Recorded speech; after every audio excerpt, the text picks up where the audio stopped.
3 red cards. 3 players dismissed in a single match. On the very first day of the 2026 World Cup. Mexico and South Africa wrote themselves into the history books at the legendary Estadio Azteca, and not entirely for the right reasons.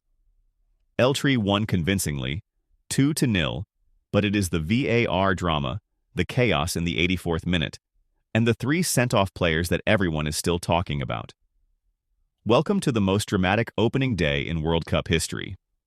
We are going to break down every single moment, and then preview the biggest upcoming matches of the tournament.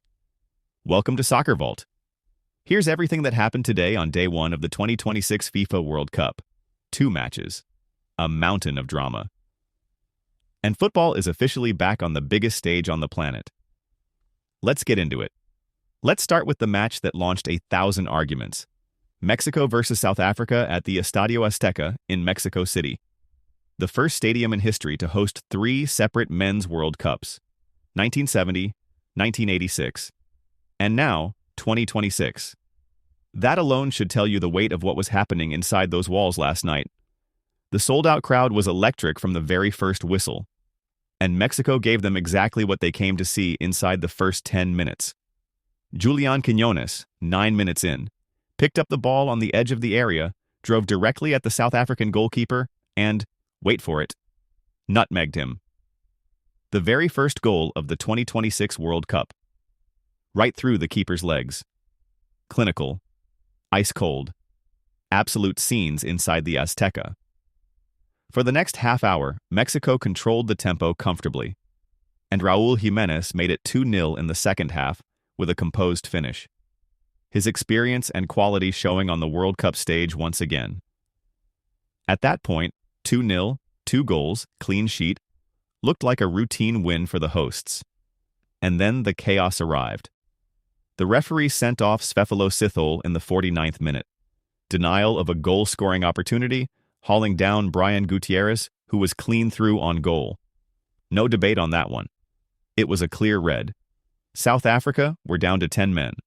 Then, at the 84th minute, Themba Zwane was shown his second red of the evening, following a VAR review. His arm caught Roberto Alvarado in the face.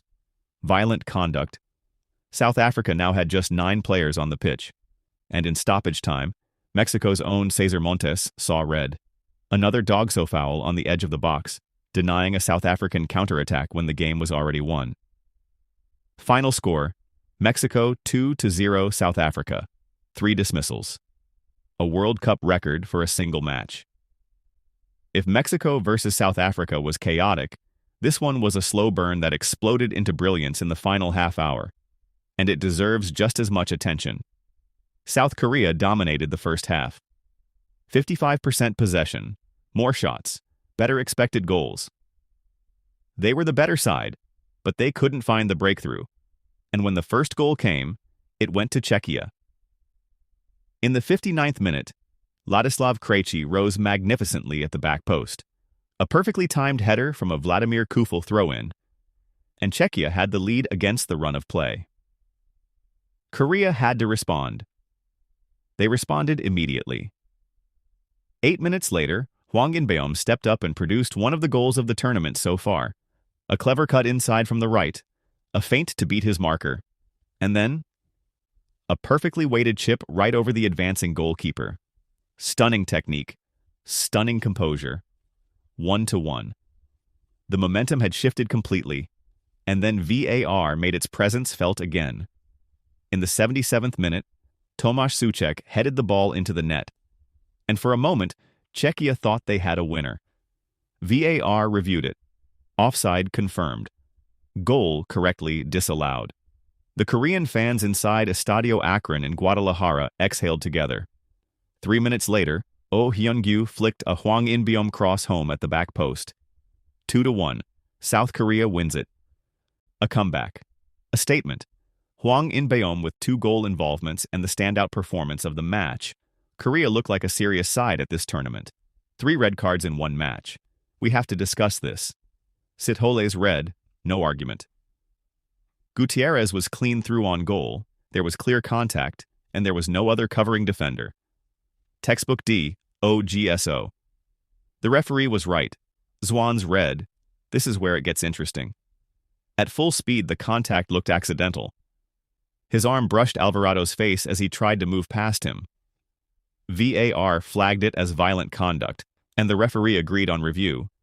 Technically defensible. But was it truly violent intent? A yellow card would have felt more proportionate to a lot of people watching. Expect this debate to run all week. And then there's Montes, Mexico's own defender. 2-0. Stoppage time. Game already won. And he concedes a foul that costs him a red card for DOGSO on a counterattack that was never going to change the result. That is reckless game management from a senior experienced player who should know better.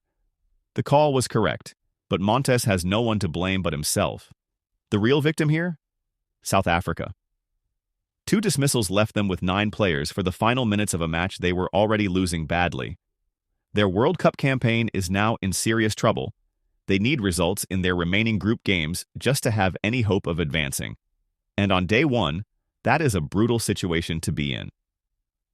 First up, Canada versus Bosnia and Herzegovina.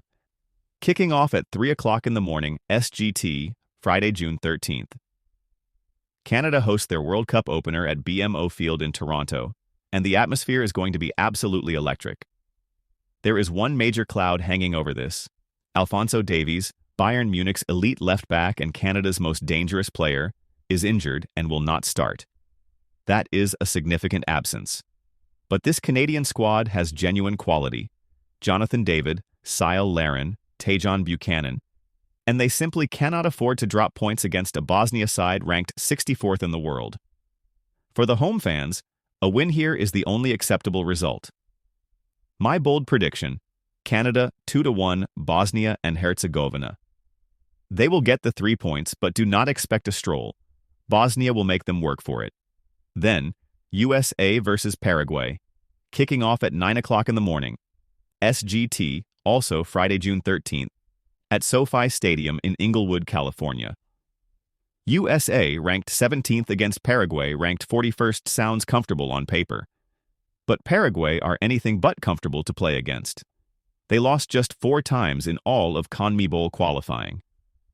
9 of their 12 qualification matches produced under 2.5 goals. They defend deep. They are incredibly organized, and they will make the United States work for every single chance they create. Patience will be everything for the Americans in this one. My bold prediction, USA 1-0 Paraguay. A narrow, grinding win, but enough to get the co-hosts off to the start they need. And one more to keep on your radar, Qatar versus Switzerland at 3 AM SGT on Saturday, June 14th.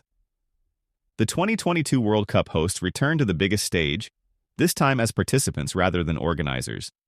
And they face one of Europe's most reliable, experienced sides. Qatar need to prove 2022 was not a one-off embarrassment. Switzerland will not give them that opportunity easily. My bold prediction, Switzerland 2-0 Qatar. European quality too strong. That is your full SoccerVault Day 1 debrief. World Cup 2026 is officially alive, and it has already delivered more drama in 2 matches than most tournaments manage across an entire group stage. 3 red cards, 2 comebacks, 2 host nations ready to make their mark in the next 24 hours. If you enjoyed that breakdown, smash that like button, subscribe to SoccerVault so you never miss a single World Cup update, and drop your take in the comments below. Which match are you most excited about tomorrow? Canada at home in Toronto, or the USA at SoFi Stadium in Los Angeles? We want to know. See you in the next one.